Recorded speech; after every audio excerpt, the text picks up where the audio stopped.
A coordinadora pro estudo de mamíferos mariños, CENMA, fai un chamamento para manter as distancias cos golfiños que se achegan aos portos galegos. Estes días preocupa especialmente o caso de Ladeira, unha femia enferma que se move coa súa cría pola Arousa e o dun golfiño que leva toda a semana no porto de Sanxenxo. Hai días que este exemplar xuvenil de golfiño decidiu refuxiarse entre os embarcadoiros do porto de Sanxenxo. Primeiro varou nunha praia e agora semella ter algún tipo de dificultade para respirar. Saca como o bico hacia arriba, non? Como se fora tamén unha dificultade de respiración, pero a verdade é que non acabamos de ver que teña un problema grave. Segundo os biólogos que o monitorizan, a mellor maneira de axudalo é non molestalo.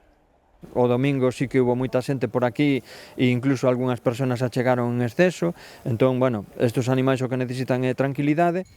Este de Sanxenxo non é o único caso que preocupa os expertos do CENMA. Estes días nos portos da Ría da Arousa estánse a mover Ladeira e a súa cría Ladiña, dúas exemplares de arroaz especialmente vulnerables pola enfermidade que padece a nai. Un problema que lle causa dor e obriga a quedar parada na superficie durante horas.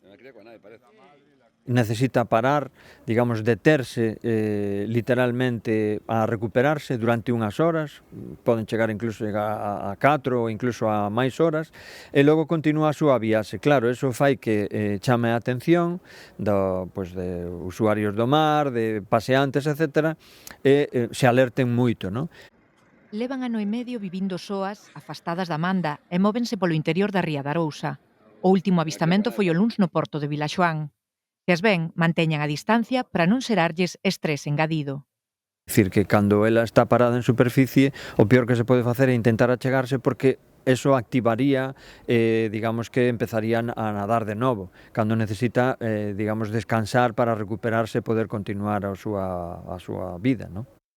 O CENMA pide que non se desvirtúe a natureza salvaxe destes mamíferos e desmente categóricamente que se trate de animais escapados dun acuario ou alimentados polo home.